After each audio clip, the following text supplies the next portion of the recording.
welcome to the first of many Dark Souls 2 lore series videos. This video contains massive spoilers for Dark Souls 1 and Dark Souls 2. If you have yet to beat these games and do not want anything spoiled for you, you need to leave right now. You have been warned. Dark Souls 1 was a story of death and despair, civilizations coming to an end, and how things must always change, for better or for worse. Dark Souls 2 is the polar opposite of its predecessor at the surface. It shows that life can be reborn and things can continue being the same as they always were, no matter how much everything else changes.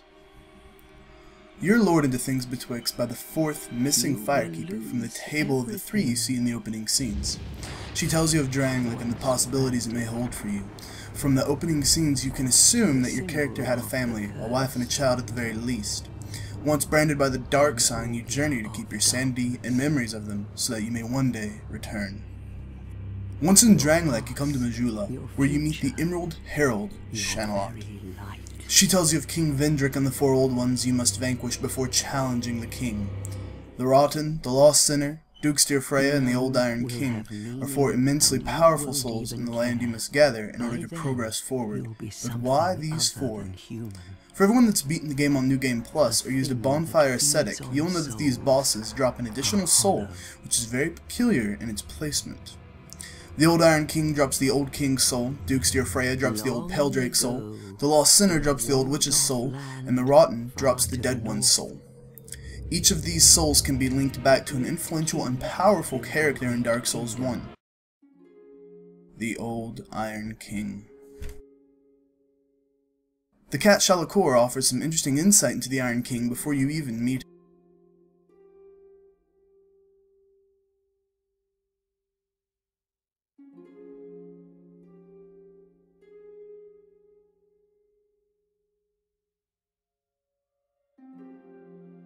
The Old Iron King's soul reads, "Soul of the Old Iron King, who succumbed to the flames that swallowed his castle. The Iron King's flesh was charred, and his soul possessed by the things that lurk below." Icarus Earth is the Old Iron King, and the vainglorious liar that hurled himself into the flame is most definitely referring to Gwyn. Gwyn sacrificed himself in the kiln of the first flame to further kindle the bonfires to last as long as possible. Some argue that the Old King's soul is one of the four kings, but this is highly unlikely as they shared a fragment of the Lord Soul, and because of other properties of souls we'll get to shortly. The Old Iron King created the Castle of Iron in a crater of a volcano. What the Iron King fell to was the Smelter Demon. The demon came from molten earth and singed the kingdom. The Iron King succumbed to the flame, his soul and body reformed. Another reason to believe the Old King's soul is Gwyn's is because of the Alone Knight's death animation and sound. The sound clip you receive from them sounds exactly like the Black or Silver Knights from Dark Souls 1, and we know they were Gwyn's army. Not only that, but the Iron King succumbed to the flames, for what he believed to be in the better interest of his kingdom so that it may last, much like Gwyn did in the kiln of the first flame. The Lost Sinner. Residing in Sinner's Rise in the Lost Bastille, at the start of the fight with the Lost Sinner, you can see what looks like a bed of chaos larvae seeping into the eye of the Lost Sinner.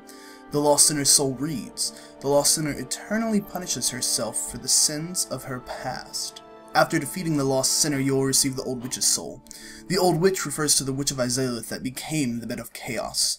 The Witch of Izalith tried to recreate the first flame, which led to the demons coming from Izalith and initiated the war between the demons and Gwyn's Silver Knights, which charred their armor black.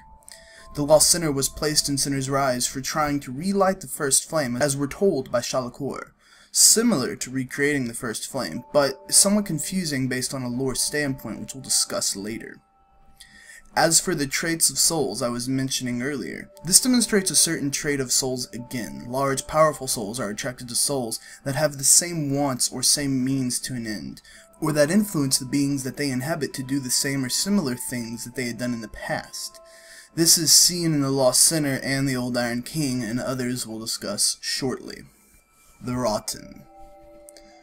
The Rotten is found in Black Gulch, what seems to be the furthest reaches of Drangleic, filled with poison and death. It is possible that each statue that spits poison resembles someone that has died. The Rotten is seen trying to reassemble one at the beginning of the fight. The rotten soul reads, "Soul of the rotten, who writhes deep within the gutter. The rotten embraces all in the sanctuary for all things unwanted or tossed away." For defeating the rotten, you will receive the soul of the old dead one, which we know refers to Nito. Nito granted us the first death, which is very important. Seeing as unwanted things are thrown in the gutter, death is something that I would assume is most certainly unwanted and would be thrown in the gutter as well. Coveting things unwanted was something Nito most certainly did, and is part of the resemblance between the rotten and Nito. And this brings up another property of souls I believe they have, and that is physical. Nito is made of many bodies of the dead, skeletons combed together, as is the rotten, compiled of many bodies of the dead, although a bit more fresh. Duke's Dear Freya. Duke's Dear Freya is a bit of an interesting one. Lord Sildor was obsessed with spiders, carving them on the doors and elsewhere in Brightstone Cove. I believe Sildor found Freya in the mines of Brightstone Cove along with Seath's soul. There's a broken cage in the chamber of Lord Sildor, which is where I believed he kept Freya, till he combined the souls of the old Peldrake with Freya, which she grew in size and broke free. Freya then gave birth to many tiny spiders which overran Brightstone Cove. We also find a large petrified dragon in the chamber where we found Freya.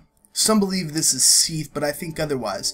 This dragon has 4 feet, not 2 like Seath, and once you receive the key to the Ashen Mist, you can come back and roam the memories of this, what I believe to be an everlasting dragon. I believe this because it looks like arched trees that we see broken around it in its last moments of life.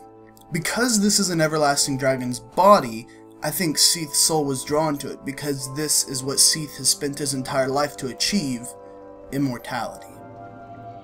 Once you have these 4 souls, you can go to the Shrine of Winter, which has panes that tell the story of the ancient dragon giving life to the Emerald Herald, the last Firekeeper. It also has the head of 3 serpents with the heads cut off. Now, we know the serpents in Dark Souls 1, Kath and Frampt. If you choose the Dark Lord ending at the end of Dark Souls 1, you see more than just Kath and Frampt. I believe that the serpents are still influencing the world and also influence Vendrick in one way or another. Further support for the serpents still influencing the world is the Watch Dragon Parma, which reads, "A shield decorated by intertwined dragons. These black and white contrasts depict the ebb and flow of time and fate and all things living, and the serpentine dragons that watch over the march of time. The black and the white shield depicts Kath and Frampt, the yin and yang of the world, one's motives considered good, the other's evil. And it also refers to them as serpentine dragons, which there was an item description, and forgive me, my memory is slipping, but an item description in Dark Souls 1 that also refers to them as serpentine dragons. So the ancient primordial serpents were referred to as serpentine dragons. This is going to come into play later when we talk about Vendrick's army and the Dragon Riders and the worms, and how the Dragon Riders were apparently able to freely ride them. It's something to consider, but not something we're going to talk about in this video. Castle Drangleic, Vendrick, and Nashandra. Speaking to Chancellor Welligan, we learn many things.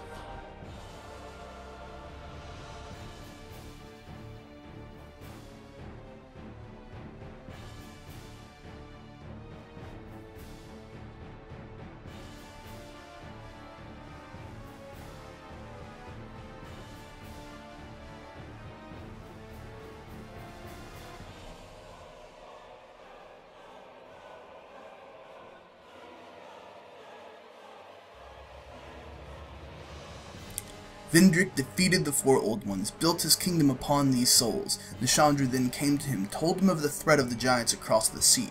Vendrick went across the sea, stole a great treasure from them, vanquished many of the giants, came back, used this great treasure, the giant souls, to create the golems, which built Castle Drangleic. This implies a lot, and it's a lot to go over. Also in Castle Drangleic we find a painting of Nashandra that is cursed when you come near it, but in the picture she also appears to be with child. Nashandra's dialogue also hints at something. She tells you to visit Vendrick and implies murder, saying that we have no need for 2 monarchs. While this is obviously for Nashandra's own needs, why couldn't Nashandra go after Vendrick herself? Also, when it comes to building the kingdom on the four Great One's souls, and then venturing across the sea, obtaining the treasure from the giants, and then creating the golems. I believe Vendrick discovered something while he crossed the sea and fought the giants, but we'll discuss that momentarily. I think, and this is where Welligan's words are slightly mixed and can be misinterpreted, Vendrick built the basis of his kingdom on the four Old Ones' souls. He then created Drangleic Castle using the golems from the treasure he received from the giants.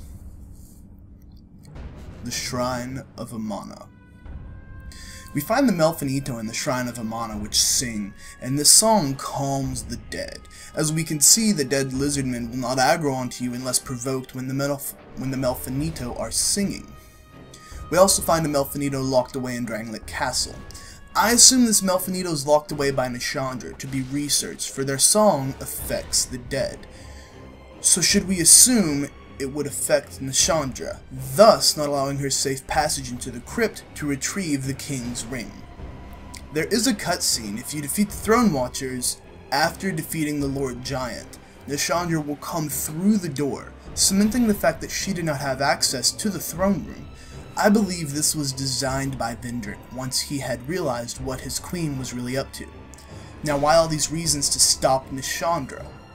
I believe Vendrick realized what his queen was really up to, and her true intentions might be realizing the threat of the giants, the undead, and Nashandra. Vendrick took steps to stop what he thought was the most prominent threat, his own wife. And for anyone that's beaten the game and done a bit of reading, spoiler alert galore, you'll realize that Nashandra is a fragment of Manus.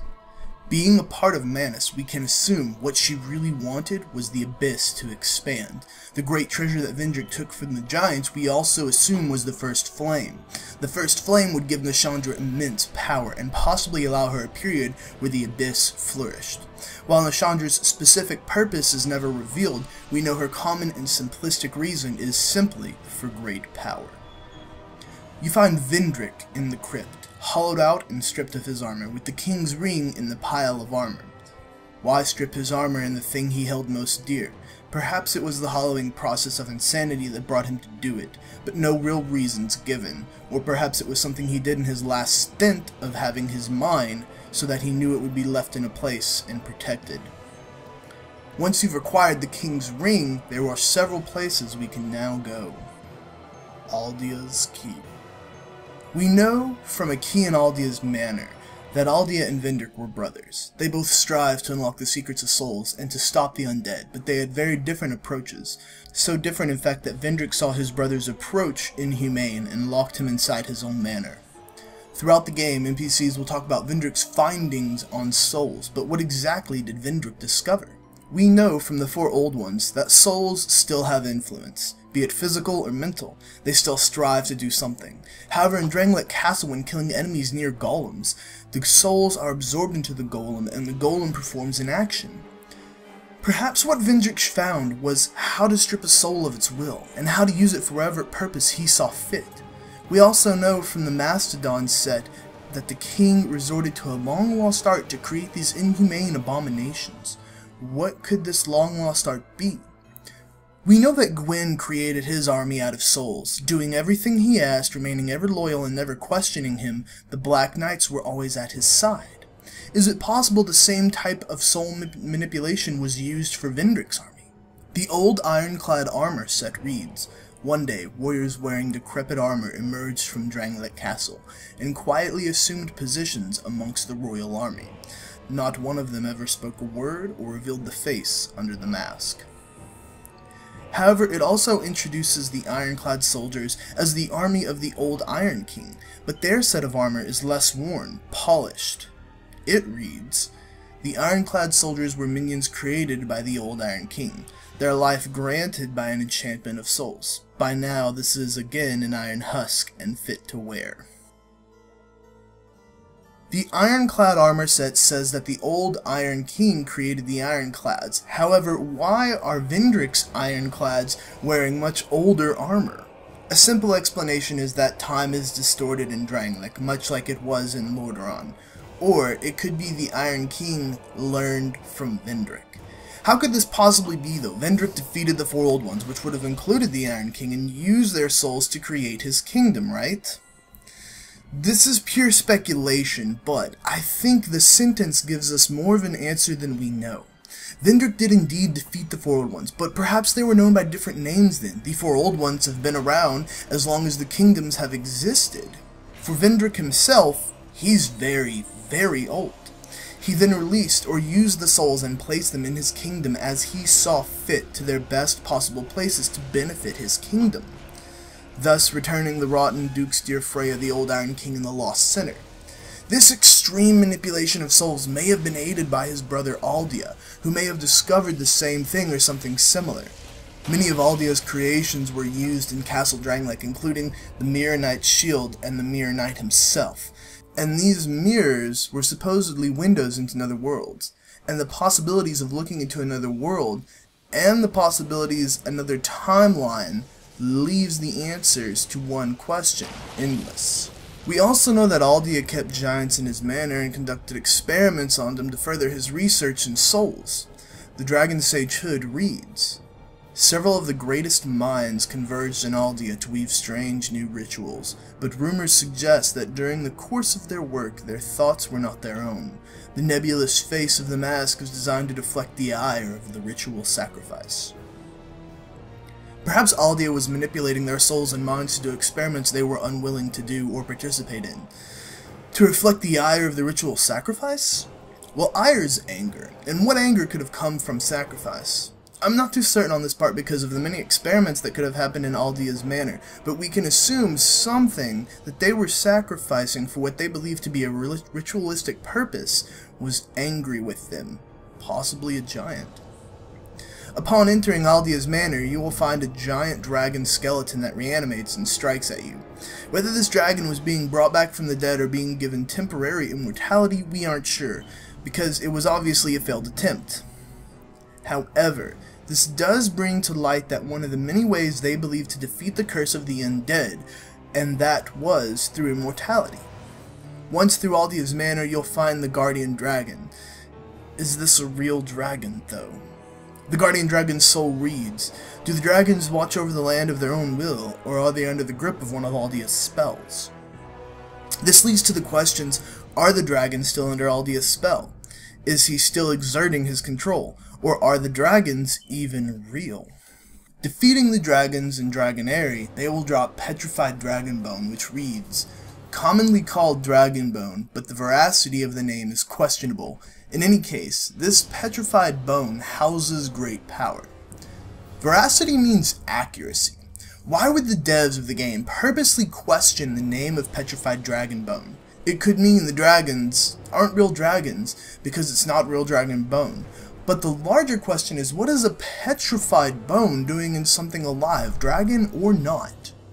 Moving through to the Dragon Shrine, you'll find the Ancient Dragon, who gives you the Ashen Mist Heart. This allows you to peer into the memories of the giants and the memory of the Everlasting Dragon in Duke's dear Freya's chamber. Now, this Ancient Dragon, he refers to himself as us. The context in which he uses it is a bit odd, for he gives no indication of belonging to any royalty, sect, or being loyal to anyone else. It could still be taken in that context, or it could mean that there are two beings inhabiting one body. Killing the Ancient Dragon, he'll drop a giant soul and Petrified Dragonbone. I'm going to assume that any dragons dropping Petrified Dragonbone aren't real dragons and possibly creations of Aldia's, ancient or not. But the giant soul. This would mean a giant soul was infused with the Dragonbone to create this being. Many speculate that Aldia himself is the Ancient Dragon, and this is very possible. However, there is no physical evidence of this except a missing Aldia. It's honestly a reach for an explanation. We don't know what happened to him, and we don't know where he is, but I think that this does confirm that the Ancient Dragon and all other dragons in Dragonary were fabricated by Aldia.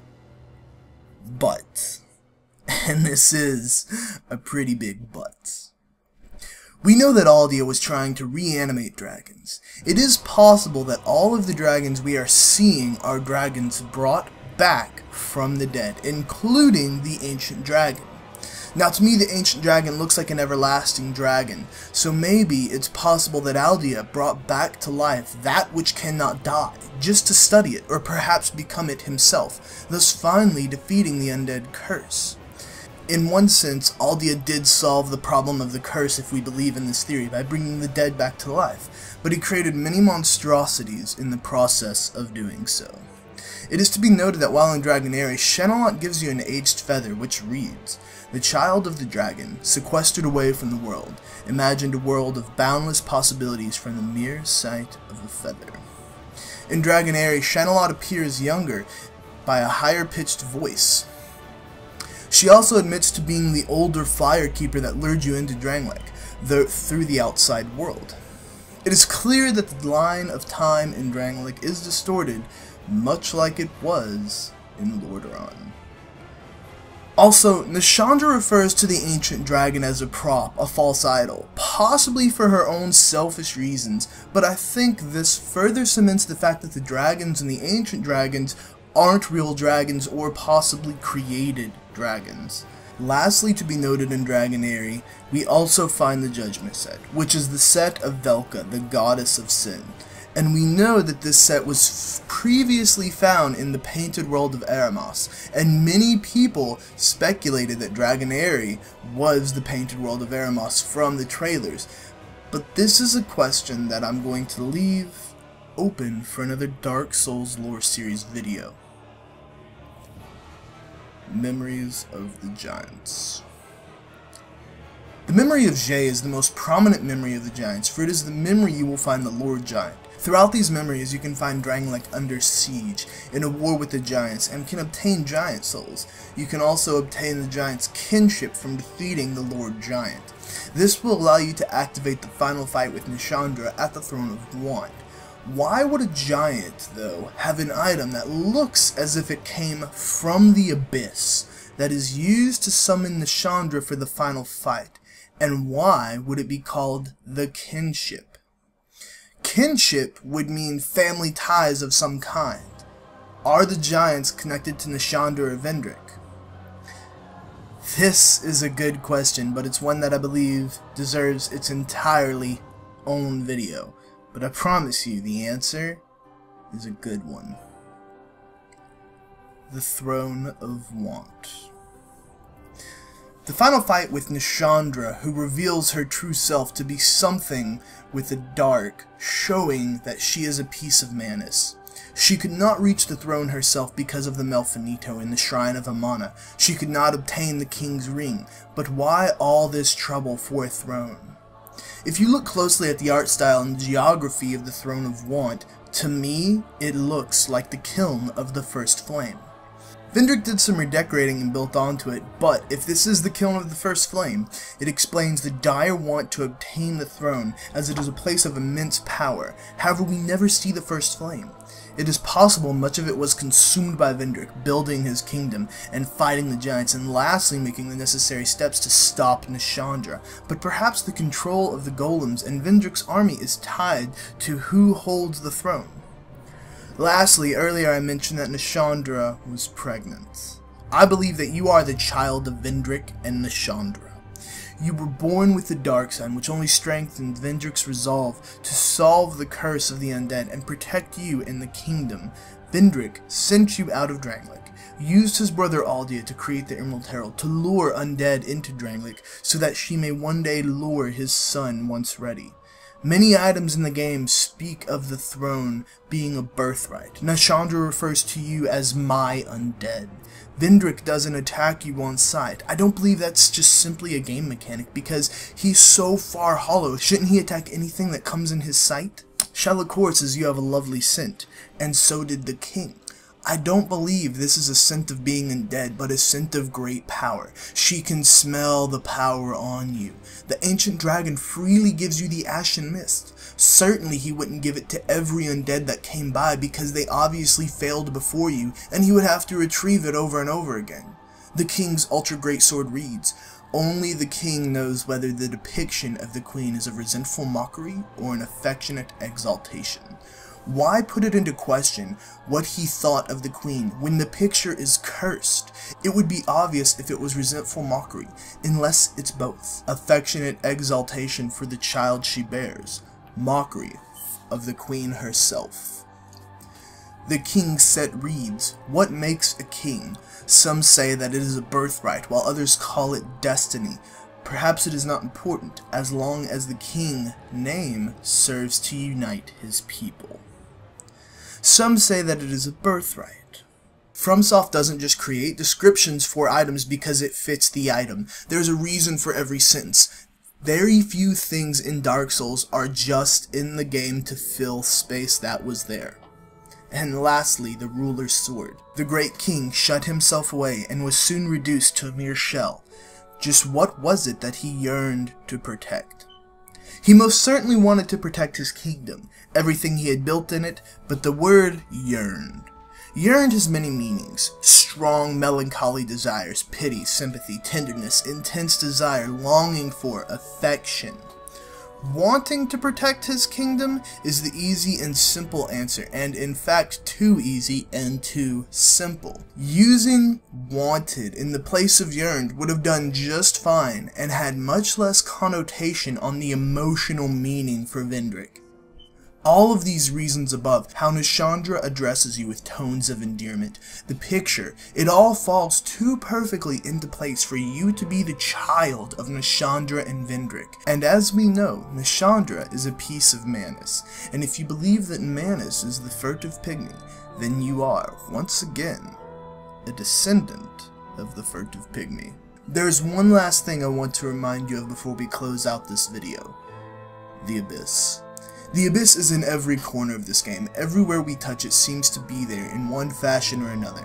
A connection to the Abyss is underneath Drangleic Castle. The Drake Keeper's armor seems to have something dark and sinister eating away at it. Nashandra herself is a fragment of the Father of the Abyss. The Abyss has far more influence in Drangleic than we're aware of, and we are going to discuss it at length in a future video. Thanks everybody for watching. I hope you enjoyed the video. I'm Scout with 3 Guns Down. If you enjoyed the video, please hit that sub button. Leave comments down below if you agree or disagree with my speculation and thoughts, why or why not, and give evidence, guys. You gotta give evidence for Dark Souls. You can't just say, well, because. If you hate the YouTube commenting system, we have Facebook, we have Twitter. You can hit us up on there and ask questions for you. Leave your comments below of what topic you'd like to see next in the future. It might possibly be the one I picked to do next instead of going down the line of Succession. You can talk to us on Facebook and Twitter. Again, get the latest updates on the 3 Guns Down community. We also stream on Twitch Mondays through Fridays, 6 p.m. Eastern Standard Time to midnight. Wednesdays and Thursdays are Dark Souls days, so feel free and come to check us out. We do a lot of PvP and run through the games, constantly collecting more lore and discussing it. I'm Scout with 3 Guns Down. I'll see you guys on the next Dark Souls 2 lore series.